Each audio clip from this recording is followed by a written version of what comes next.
예, 말씀의 제목은 장애인에 대하여입니다. 우리는 지난 시간에 하나님 나라의 백성에 관한 말씀을 나누었습니다. 그리고 지난번에 왕에 대한 이야기를 했는데요. 그리스도 안에서는 모두가 평등하다는 것을 우리가 다루었습니다.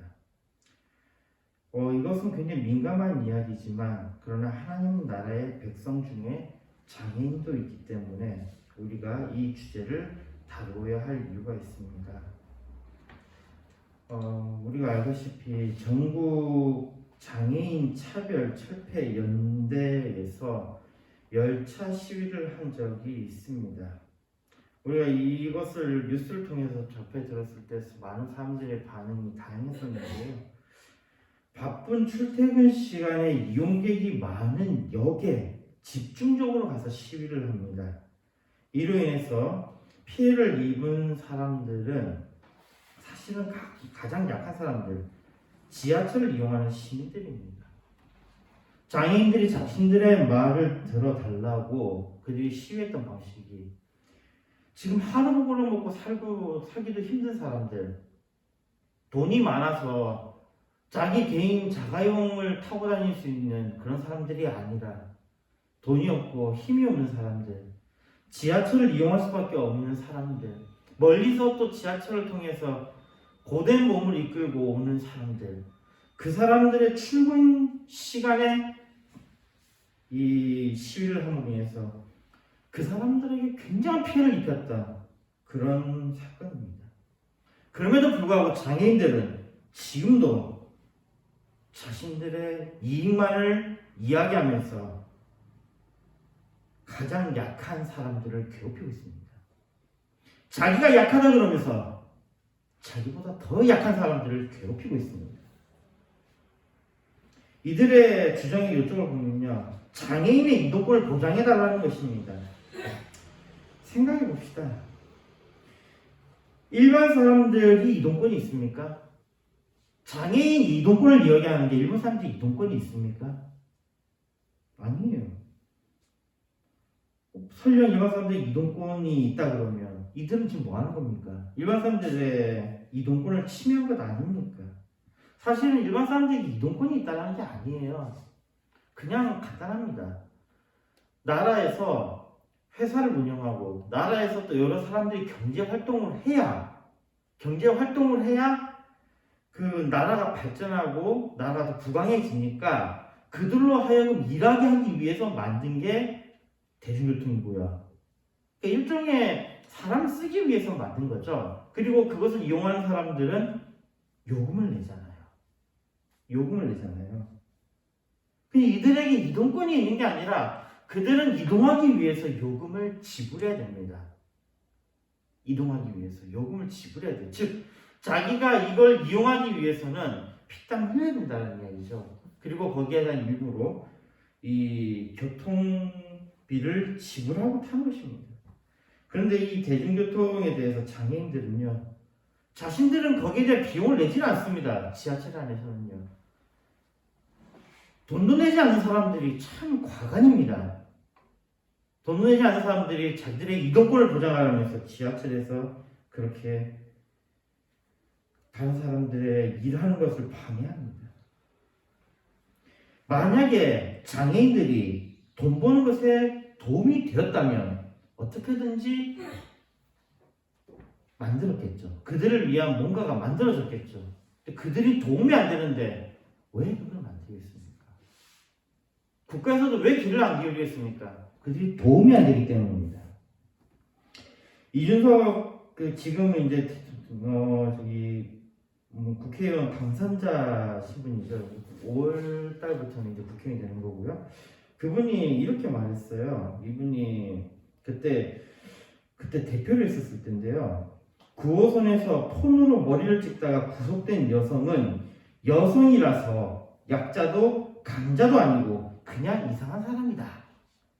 장애인 시위에서 임종 지키러 간다는 시민에게 버스 타고 가라는 분은 장애인이라서 선자도 약자도 아니며 그냥 이상한 분이다 라며 스티레오타이핑해서 가스라이팅하는 시대가 지났는데 그 정치를 하는 것이라고 말했다고 그렇게 나옵니다.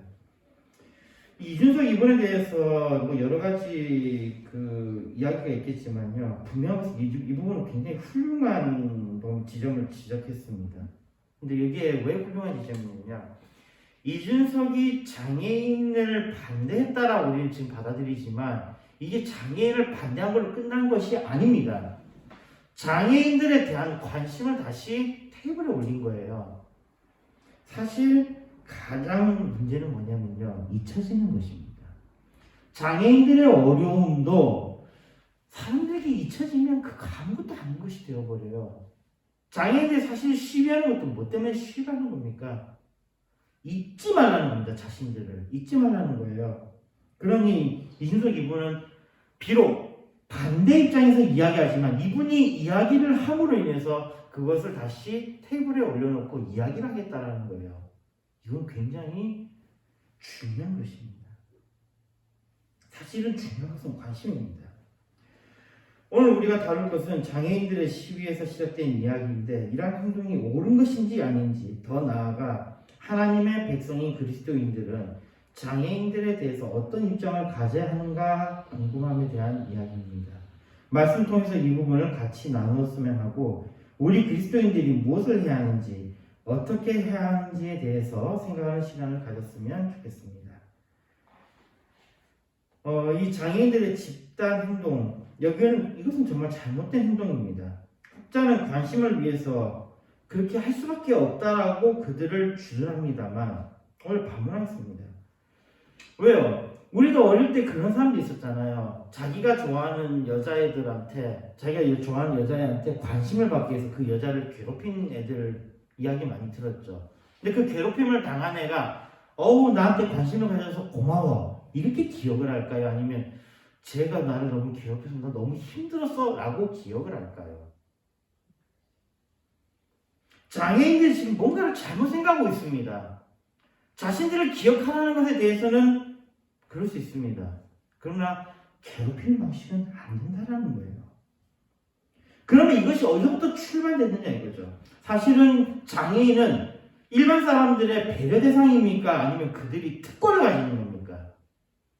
일반 사람들의 배려 대상이에요. 장애인들은 배려 대상인데 그들은 자신이 장애를 가지고 오히려 권리자로서 자신의 권리를 주장하고 오히려 그들이 특권층으로서의 권리를 누리려고 한다는 것입니다. 오늘 본문 말씀 봅시다. 레위기 19장 14절입니다. 너는 귀먹은 자를 저주하지 말며 소경 앞에 장애물을 놓지 말고 내 하나님을 경외하라. 나는 여호와니라. 하나님은 이스라엘 백성에게 법으로 장애인들을 보호하십니다. 레위기의 말씀은 곧 그들에게 율법이잖아요. 법으로 장애인을 보호하십니다. 그러나 뒤따르는 말씀을 유심히 들을 필요가 있습니다. 레위기 19장 15절입니다. 너희는 재판할 때에 불의를 행치 말며 가난한 자의 편을 들지 말며 세력 있는 자라고 두어하지 말고 공의로 사람을 재판할지며.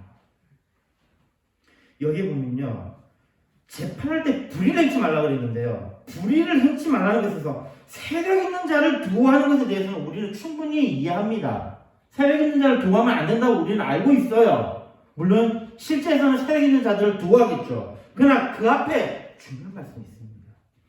가난한 자의 편을 들지 말입니다. 약자의 하나님이라고 하시는데 왜 이런 말씀이 거기에 있습니까? 바로 여기에 여차별이 있다는 거예요. 가난한 자들, 장애인들은 법으로 그들이 권력을 얻는다는 것입니다. 법으로요. 장애인들이 하는 행동은 그들이 법으로 얻은 권력을 남용하는 것이라는 겁니다. 즉 다시 이야기하면 그들은 약자가 아니라는 이야기예요. 너무 나가는 비유 같지만요, 법으로 규정하는 그것은 권력입니다. 다시 이야기하면요, 예전에 귀족과 편이 있었잖아요. 장애인들이 오히려 지금은 뭐에 해당합니까? 법으로 이들의 권리에 관한 이야기를 하고 있다 그러면 이들은 뭐예요? 이들은 귀족입니다. 오히려 일반 사람들은 평이 되는 거예요. 장애인들의 행동은 그럼 무엇이 되는 겁니까? 그것은 폭력이 되는 겁니다. 그들에게 특권이기 때문에 그들이 거기에 대해서 폭력을 휘두르는 거예요. 뭘로요? 법이라는 것을 통해서요. 이러는 겁니다. 성경의 입장은요, 모두가 동일한 법 아래 있어야 합니다. 그리고 이 법은 공의롭게 적용되어야 합니다. 죄에 대해서 벌이 정해져 있어야지 그것이 이제 어떤 작동을 하는데, 상황에 따른 다른 법이 그렇게 정해지는 것은 우리는 그렇게 못마땅하게 여깁니다. 예를 들어서 이 사람이 A라는 범죄를 저질렀을 때 이 사람은 A에 대해서는 유죄. 근데 어떤 사람이 A라는 범죄를 저질렀을 때 이 사람이 가지고 있는 배경이라든지 여러 가지를 통해서 거기에 대해서는 무죄. 그것은 우리가 받아들일 수 없다는 이야기예요. 근데 지금 우리나라 법에서도 많이 문제되는 게 뭐죠? 술 마셨다는 이유로 봐주는 거예요. 같은 일이 벌어졌는데 왜 봐주죠? 거기에 대해서요? 왜 봐주죠? 이거는 성경에서 반대하는 내용입니다. 그러나 또 이런 경우는 있습니다. 정당방위요. 어떤 사람이 나를 해하려고 할 때에 그것에 대해서 내가 공격했을 때에는 우리 법은 어떻게 되어 있죠? 우리는 쌍방폭행이라고 그러죠. 거기 어떻게 쌍방폭행입니까? 한쪽에서 이쪽을 공격하는 거에 대해서 그걸 막을 수 있는 방법은 그 사람을 제거하는 방법밖에 없잖아요. 그건 정당방위예요. 오히려 이것은 공의입니다. 동등한 행동과 그에 따른 법이 적용되어야 된다는 거예요. 법은 누구에게나 공평하게, 평등하게 적용되어야 합니다. 많은 악한 사람들은 이런 것을 이용해서 선량한 사람들을 당황하게 하고 심지어는 그들에게 주어질 것을 빼앗기도 합니다. 뭐 대표적인 이런 예를 하나 들어보면요, 참 약한 사람들이 하는 것이 뭐냐면 야구 경기를 보러 가면 그럽니다. 공이 이제 그 선수가 공을 쳤을 때 그게 홈런이 되면요, 그게 관중 속으로 공이 떨어지잖아요. 그럼 공을 잡은 사람이 그 공을 가져가는 게 거기에 규칙이에요. 그랬더니 부산에서 제가 그때 야구를 볼 때 그러더라고요. 딱 하는데 갑자기 어떤 사람이 주라 이러더니 사람들이 전부 다 같이 주라 이래요. 이게 무슨 얘기냐? 옆에 애한테 그 공 주라고요. 이거는 불공평한 거예요. 정말 악한 사람들 이것을 이용해서 선량한 사람들을 굉장히 당황시킨다는 거예요. 굉장히 나쁜 일입니다. 이것은 누구에게나 법은 동일하게 적용되어야 됩니다. 동일한 행동에 대한 판단은 동일해야 됩니다. 가난하다고 공의를 피해서도 안 되며 장애인이라고 더 편의를 제공해서도 안 되는 것입니다. 이것을 만드는 그 철학의 그 내용이 뭐냐면요, 최근에 많이 이용했던 정의론에 관한 이야기하면서 공평과 평등에 관한 것을 나누어서 이야기를 하더라고요. 이 평등은 모두에게 똑같이 주는 겁니다. 그러나 공평은 약한 자에게 더 많은 것을 주는 거예요. 이거에 보면요, 마치 이것이 굉장히 정의롭게 보입니다. 예를 들어 이런 겁니다. 이 사람은 지금 100만 원이 있고 이 사람은 1000만 원이 있어요. 그럼 지금 나눠줄 돈이 만약에 1000만 원이 있다 그러면요, 요 둘 다 똑같이 나눠서 500만 원, 500만 원을 주면은 어떻게 되는 거예요? 이 사람은 100만 원이고 이 사람은 1000만 원이니까 1500만 원, 600만 원이잖아요. 그런데 이 공평을 주장하는 사람들은 어떻게 나누자 그러면요, 그걸 이쪽 편에 더 줘야 된다는 이야기예요. 이쪽은 더 줘야 된다는 거예요. 그래서 둘 다를 어느 정도 비슷하게 맞춰야 된다라는 주장을 하는 겁니다. 그래서 여기에 대한 결과물로 나온 게 뭐냐면요, 뭐 여성 할당제, 뭐 여자이기 때문에 그 경찰을 뽑을 때 그러죠. 여자이기 때문에 조금 더 체력이 떨어져도 그 사람을 채용해야 된다. 근데 우리가 그걸 할 때는 그 직무를 수행할 수 있는 사람을 찾는 것이지 그 지위 때문에 우리가 그 사람 채용하는 게 아니잖아요. 그 다음에 교수를 뽑을 때도 한때 이게 굉장히 문제가 됐었는데, 여성과 남성의 비율을 맞춰야 된다 해서 한동안은 남성은 한 명도 교수가 못 된 적이 있습니다. 한동안요. 이게 소위 말하는 공평에 관한 이야기입니다. 그러나 이것은 성경에서 반대하는 내용이에요. 성경은 평등을 이야기하지 공평을 이야기하지 않습니다. 소위 말하는 공평을 이야기하지 않아요. 성경에서 공의라고 하는 것은 평등입니다. 평등이요. 똑같이 나눠주는 거예요. 똑같이 나눠주는 거예요. 평등한 기회라고 하는 것은요, 이 평등한 기회라는 것은 사실 소망이거든요. 어떤 사람이 자기가 공부를 열심히 해가지고 그 어느 정도 점수가 되면은 이 학교에 들어갈 수 있다라고 하면 그 사람에게 이거 소망이잖아요. 그럼 그 사람 그만큼 공부해가지고 그 점수에 넘어갔는데 갑자기 저쪽에 저 사람은 시골 출신이기 때문에 공평하게 해야 되기 때문에 그보다 더 낮은 점수를 받아도 이 사람이 들어가야 돼 하고 이 사람이 떨어지면 그게 지금 우리가 택하는 방식이거든요. 이게 정말 공평한 겁니까? 중요한 평균입니다. 자, 그러면은 제가 했던 이 말이 정말로 성경에서 그렇게 말하고 있느냐를 우리가 이제 검토해 봐야 되겠죠. 성경에서 관심 어떻게 보고 있느냐. 자, 성경의 입장은 물론 이걸 우리가 찾아내는 여러 가지 것을 통해서 유출을 해야 되는데 한번 이걸 봅시다. 데살로니가후서 3장 10절에 보면요. 우리가 너희와 함께 있을 때에도 너희에게 명하기를 누구든지 일하기 싫거든 먹지도 말게 하였더니 라고 있습니다. 여기 보니까 일하기 싫어하는 사람에게는 마땅히 가지지 않게 해야 된다는 이야기죠. 이건 누구에게나 어떻게 해요? 평등한 거예요. 근데 공평을 중요한 사람은 어떻게 합니까? 일하지 않는 사람도 먹게 해야 된다라는 게 공평을 중요하는 사람들이잖아요. 소위 말하는 공의, 공평을 중요하는 사람들이잖아요. 근데 여기에는 성경은 명확하게 뭐라 돼 있어요? 일하기 싫어하는 사람은 어떻게 하라고요? 먹을 거 주지 말라는 거예요. 여기는 명확합니다. 결과적이에요. 또 어떤 사람은 성경 공평에 대한 것을 말하면서 이 이야기를 합니다. 마태복음에 보면요. 포도원 주인의 비유가 있습니다. 이 포도원 주인이 품꾼을 부릅니다. 아침에 가가지고 사람들에게 너희가 일을 하면은 한 데나리온 주겠다. 해서 이 사람들이 들어왔습니다. 3시에 갔어요. 3시에 가면 사람들이 있는 거예요. 사람들, 니네들 와서 일하면 내가 한 데나리온을 주겠다. 또 그 뒤에 3시간 뒤에 6시에 갔습니다. 6시에 갔더니 또 사람들이 있는 거예요. 일하면 내가 한 데나리온 주겠다. 자, 또 11시에 갔어요. 11시에 갔는데 또 사람들이 있어요. 근데 일은 언제까지 하면 12시까지만 합니다. 이래 되면 11시에 간 사람은 몇 시간 일한 거예요? 1시간 일했죠. 자, 이렇게 생각했을 때에 보통 사람들이 어떻게 생각합니까? 여기에 먼저 온 사람들이 아니나 다를까 이렇게 하는 겁니다. 다 이렇게 포도원 주인이 다 한 데나리온씩 줍니다. 했더니 먼저 온 사람들이 뭐예요?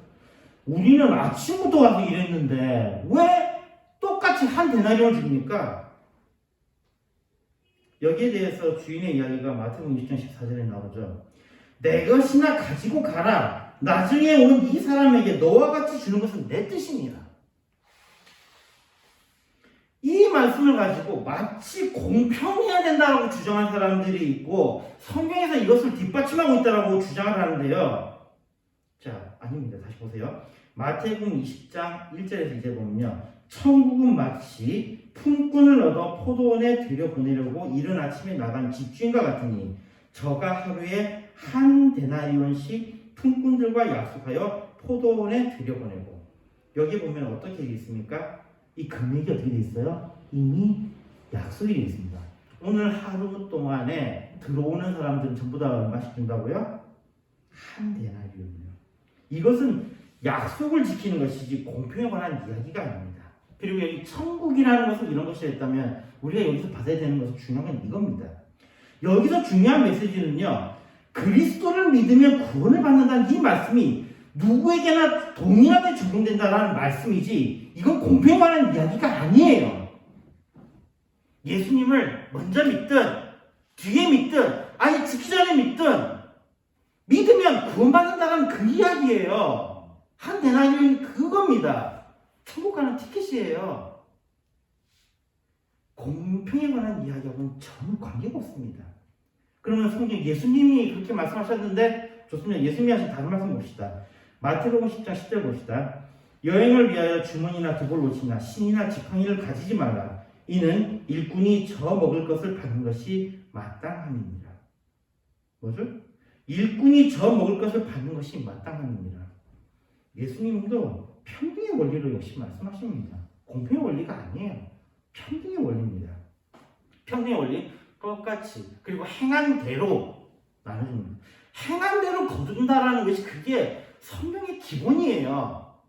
그리고 우리가 갖고 있는 민주주의 체제와 자본주의 체제가 바로 이것을 근간으로 하고 있습니다.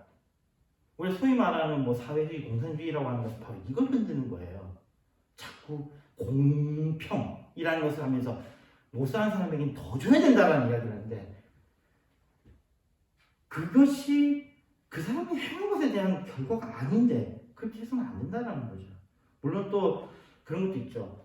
행하지 않았는데 자기가 부자라는 이유만으로 더 많은 것들을 악을 취하는 것에 대해서는 역시 성경도 여기에 대해서는 악한 자라고 비난하고 있습니다. 그건 또 다른 별개의 문제죠.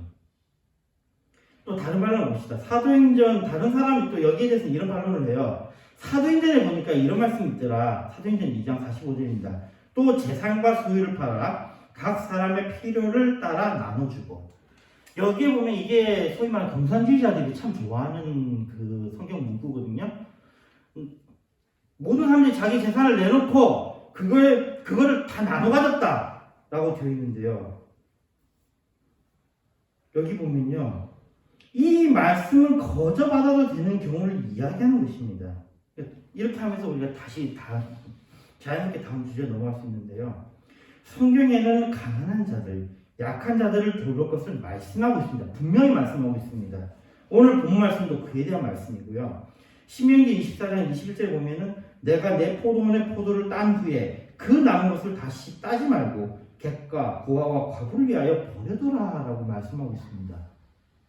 오히려 약한 자들에 대한 말씀이 성경에는 분명히 나와 있습니다. 그들에게 마땅히 쓸 것이 돌아가야 된다라는 것에 대한 것은 분명합니다. 거기다가요, 오히려 이 11조에 대해서도 그렇습니다. 이 실제로 11조는요, 아무것도 가지지 못한 레위인들을 위한 다른 지파의 배려입니다. 레위인들이 가진 게 없어요. 그들은 땅을 못 가졌잖아요. 땅을 못 가지니까 그들은 농사를 지을 수가 없어요. 농경사회를 이루고 있는 이 이스라엘에서 이들이 땅을 못 갖는다라는 것은 이건 정말 큰 문제였거든요. 왜 레위인이 이런, 어떻게 보면 특권인 것 같아 보이지만 사실은 이게 레위인들에게 떨어진 저주거든요. 우리가 압니다. 레위인들이 왜 이런 저주를 받아야 하는지. 바로 그 올라가서 야곱에게 있었던 그 아들 레위가 했던 짓이 있잖아요.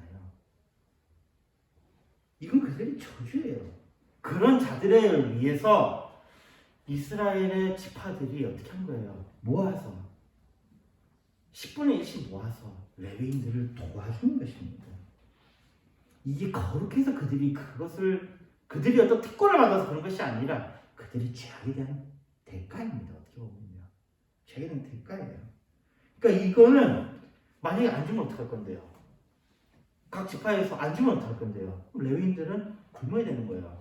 아니나 다를까 성경 곳곳에 보면요, 레위인들이 생활고에 시달리는 모습들을 우리는 발견합니다. 쉽게 발견합니다. 특히 초기에.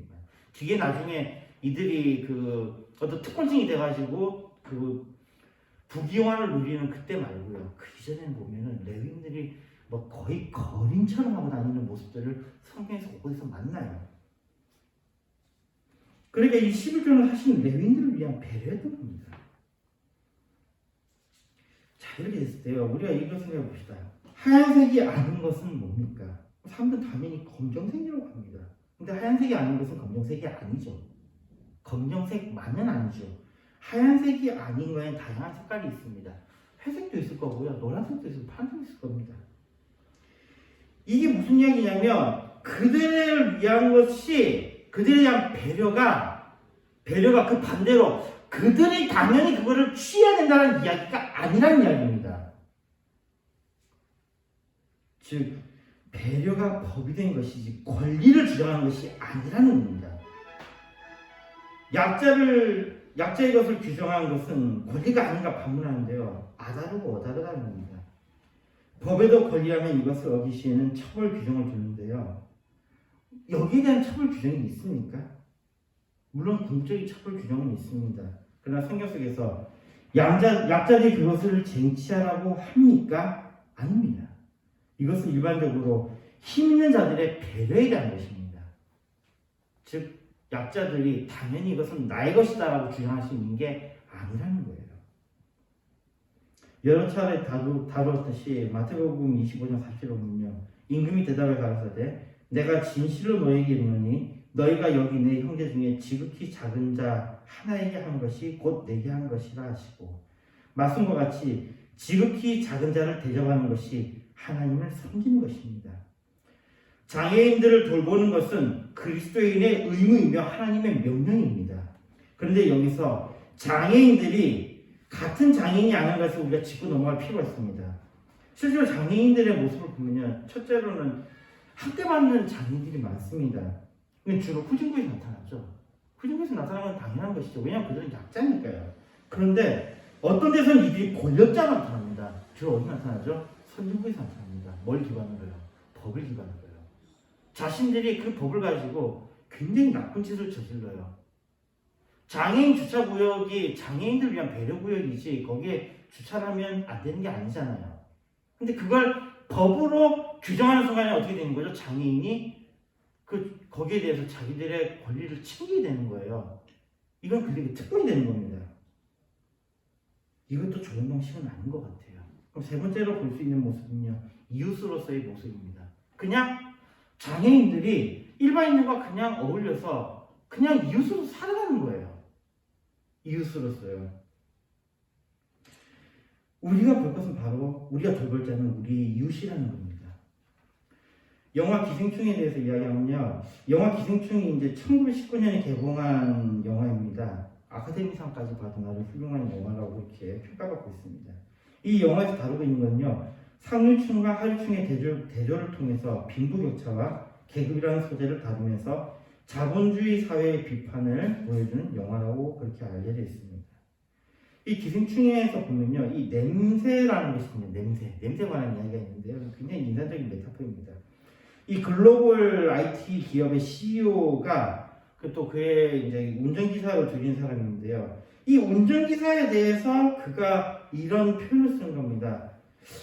그 사람에게 냄새가 나는데 라고 합니다. 그러면서 그 냄새가 뭐냐면 아주 오래된 무말랭이 냄새 혹은 행주 삶을 때 나는 냄새, 이러면서 이 서민의 냄새에 관한 이야기를 던집니다. 이 이야기는요, 사람들은 거기 보면 나오는 그 주인공들이, 거기 나오는 인물들이 실제적으로 반지하에 사니까 반지하에서 나는 사람들에게서는 그런 냄새가 날 거야. 사람들이 그렇게 생각하면서 그거에서 그냥 몰입하고 보고 있습니다. 아, 저 이야기 참 그렇지, 힘든데 반지하에서 사는 사람들이 뭐 그런 냄새가 나겠지 라고 했는데요, 여기에 대해서 이 CEO가 거기에 이 말을 덧붙여요. 지하철 타는 냄새, 지하철을 타면 나는 냄새, 지하철 냄새라는 건데, 이게 그때 사람들이 전부 다 이렇게 다 놀래더라고요. 많은 사람들이 이 냄새에 대한 이야기할 때에 그 냄새는 반지하에 사는 그 사람에서 나는 냄새가 아니라 누구에게나 나는 냄새라는 거예요. 적어도 지하철을 타는 사람이라면요. 지하철을 타는 사람은 그 냄새가 난다는 거예요. 여기에 사람들은 경악을 하고 또 동감하면서 다양한 생각과 감정이 교차합니다. 냄새나는 사람이 나는 아니라고 생각했는데 갑자기 지하철 이야기하니까 갑자기 자격을 해당하는 거예요. 그 냄새나는 사람이 바로 지하철을 타는 서민입니다. 바로 자신이라는 거예요. 그리고 그 영화관에서 앉아있는 사람들은 적어도 지하철 타는 사람들이에요. 왜냐하면 실제적으로 그 지하철 안 타는 사람은 그 영화관에 있을 일이 없잖아요. 모든 이 영화관에 있는 사람들의 이야기라는 거예요. 영화관에서 영화를 보고 있는 사람들의 이야기라는 겁니다. 그 영화를 보고 있는 바로 자신이 바로 그 냄새 나는 그 사람이라는 거죠. 즉, 그 영화에서 표현하는 기생충이 바로 자신이라는 겁니다. 그 냄새 나는 기생충이 바로 자신이라는 거예요. 장애인에 대한 이야기를 하고 있으니 이것은 정말 나와 상관없는 일이다 라고 생각하는 분들이 꽤 많을 겁니다.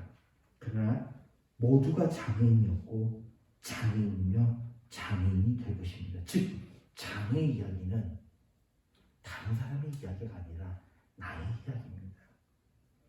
당장에 우리가 짐을 들고 있으면 우리는 장애인이 됩니다. 엘리베이터에 보면 장애인용 엘리베이터가 있잖아요. 장애인용 엘리베이터에 짐든 사람은 탈 수 있나요? 없나요?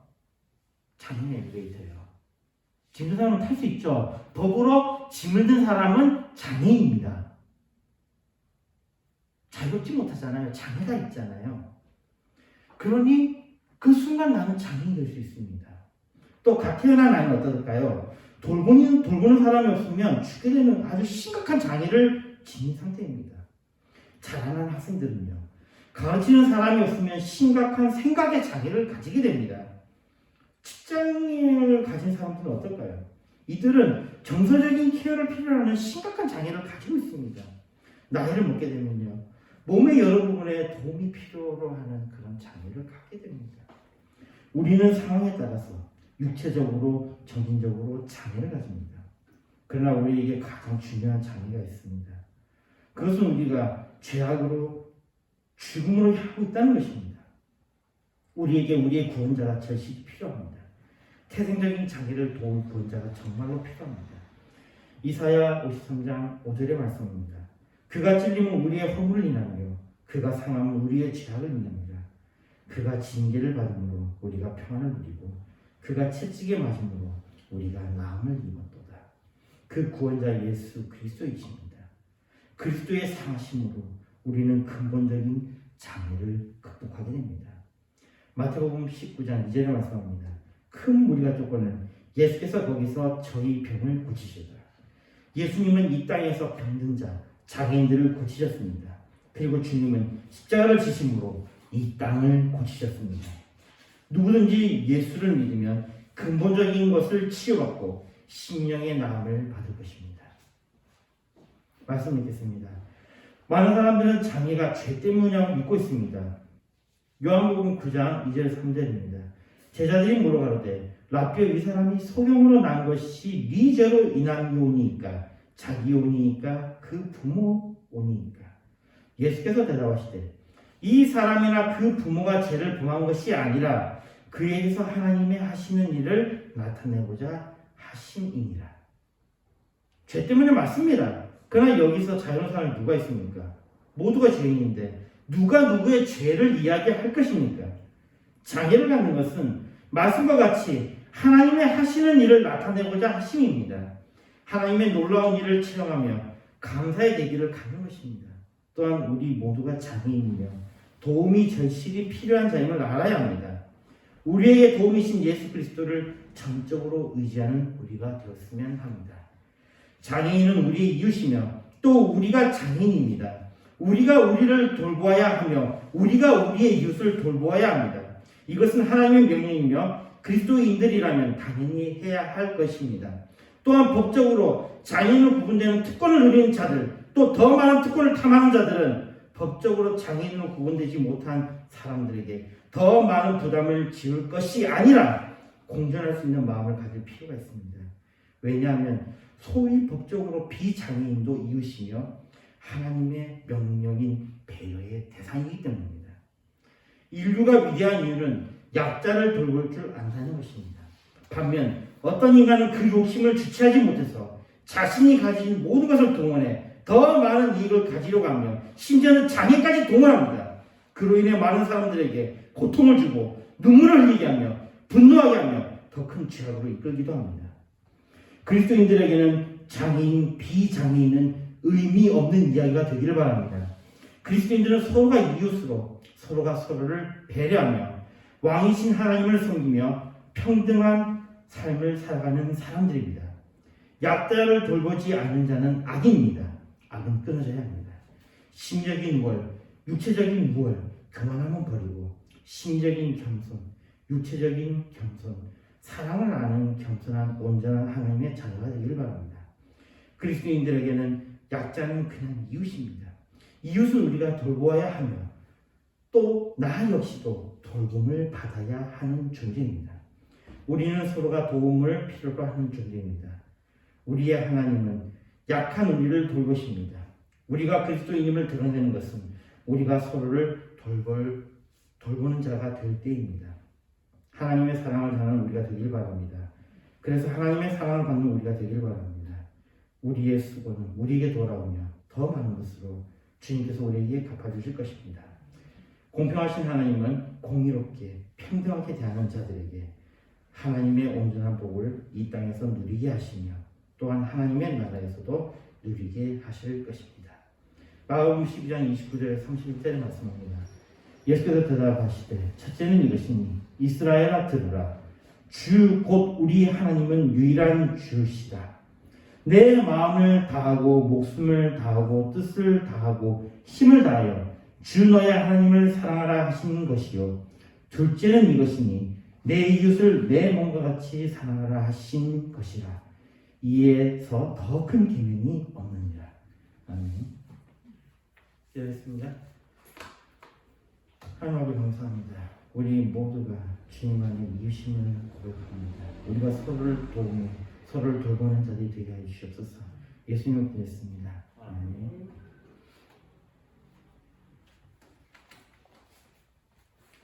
찬송가 495장 보시면서 준비하신 헌금하시겠습니다.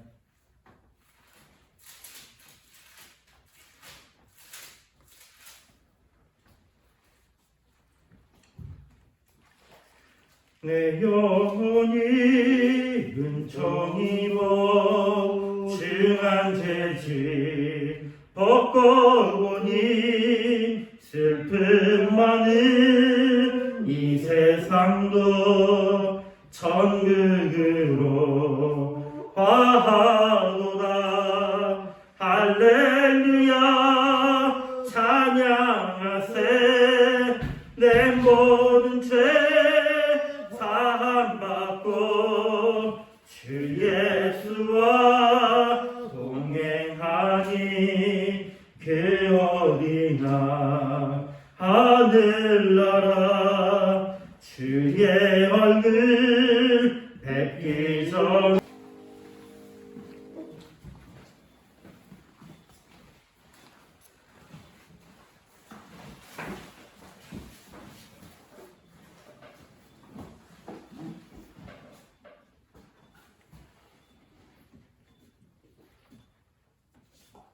기도하겠습니다. 11조 8일 감사에 감사합니다. 주님 감수 감사합니다. 모처럼 형제 친척들 만날 수 있는 기회를 주시며 감사합니다. 최영환 목사님 감사합니다. 좋으신 하나님 감사합니다. 하나님의 말씀 안에 모든 규칙이 있고 삶이 있고 원정이 있고 믿음이 있고 이 안에 우리의 삶의 전부가 들어있습니다. 말씀 들고 저들이 말씀대로 실천하게 하시고 말씀 안에 있는 주님의 뜻을 따라 사는 저들 되게 부족함이 없도록 도와 주옵소서. 이 시간에 11절로 감사로 주 영광으로 드린 손길들 주님 축복해 주시고 늘 하나님의 은혜가 넘치는 하나님이 함께하는 임만의 축복을 누리게 하여 주옵소서. 이 영혼 시여진 것에 하나님의 나라가 확장되게 하시고 가난한 자, 병든 자, 힘든 자들에게도 가난할 수 있도록 주님 도와주옵소서. 예수님의 이름으로 기도드리옵나이다. 아멘.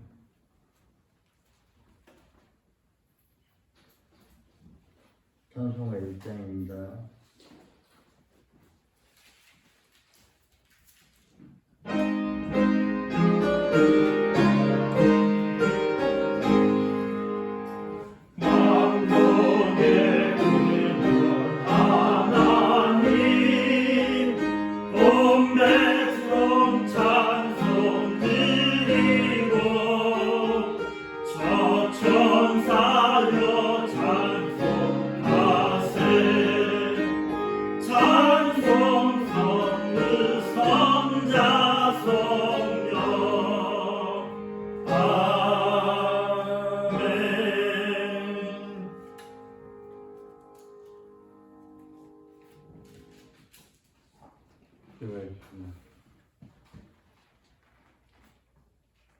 우리 주 예수 그리스도의 은혜와 그 크신 하나님의 사랑과 성령님의 교통하심을 목양교회 예배한 성도들 머리 위와 가정 위와 하는 일 위에 전 세계 예배드린 자들 머리 위와 가정 위와 하는 일 위에 앞으로 전도받아서 구원받을 자들 머리 위와 가정 위와 하는 일에 이제부터 영원토록 항상 함께 있을지어다.